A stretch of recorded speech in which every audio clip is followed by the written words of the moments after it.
नमस्कार दोस्तों, कृपाचार्य और द्रोणाचार्य महाभारत की कथा। गौतम ऋषि के पुत्र का नाम शारदान था। उनका जन्म बाणों के साथ हुआ था। उन्हें वेद अभ्यास में जरा भी रुचि नहीं थी और धनु विद्या से उन्हें अत्यधिक लगाव था।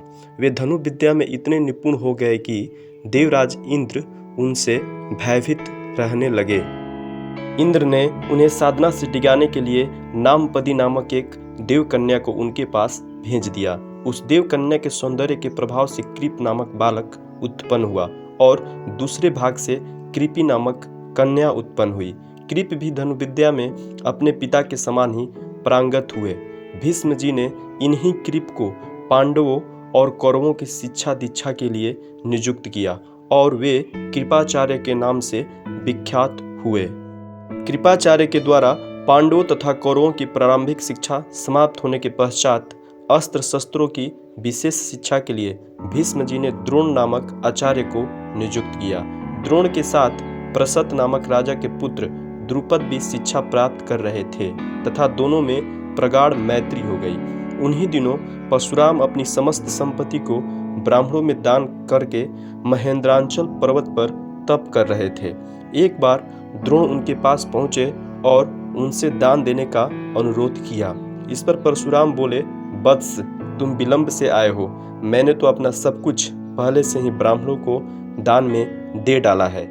अब मेरे पास केवल अस्त्र शस्त्र ही बचे हैं। तुम चाहो तो उन्हें दान में ले सकते हो।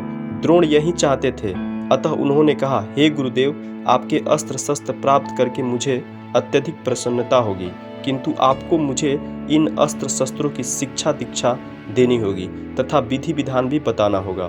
इस प्रकार परशुराम के शिष्य बनकर द्रोण अस्त्र शस्त्र आदि सहित समस्त विद्याओं के अभूतपूर्व ज्ञाता हो गए। शिक्षा प्राप्त करने के पश्चात द्रोण का विवाह कृपाचार्य की बहन कृपि के साथ हो गया। कृपि से उनका एक पुत्र हुआ। उनके लिए उस पुत्र के मुख से जन्म के समय अश्व की ध्वनि निकली, इसीलिए उसका नाम अश्वत्थामा रखा गया। किसी प्रकार का राज आश्रय प्राप्त न होने के कारण द्रोण अपनी पत्नी कृपि तथा पुत्र अश्वत्थामा के साथ निर्धनता के साथ चल रहे थे। एक दिन उनका पुत्र अश्वत्थामा दूध पीने के लिए मचल उठा, किंतु अपनी निर्धनता के कारण द्रोण पुत्र के लिए गाय के दूध की व्यवस्था न कर सके। अकस्मात उन्हें अपने बाल्यकाल के मित्र राजा द्रुपद का स्मरण हो आया, जो कि पंचाल देश के नरेश बन चुके थे। द्रोण ने द्रुपद के पास जाकर कहा, मित्र, मैं तुम्हारा सहपाठी रह चुका हूँ।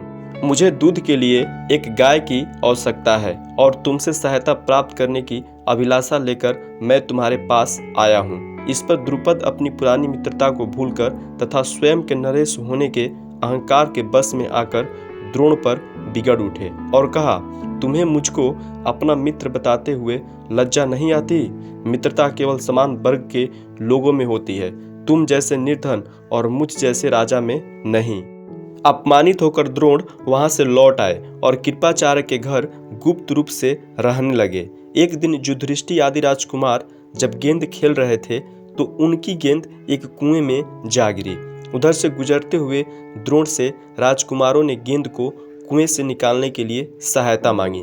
द्रोण ने कहा, यदि तुम लोग मेरे तथा मेरे परिवार के लिए भोजन का प्रबंध करो तो मैं तुम्हारा गेंद निकाल दूंगा। युधिष्ठिर बोले, देव, यदि हमारे पितामह की अनुमति होगी तो आप सदा के लिए भोजन पा सकेंगे।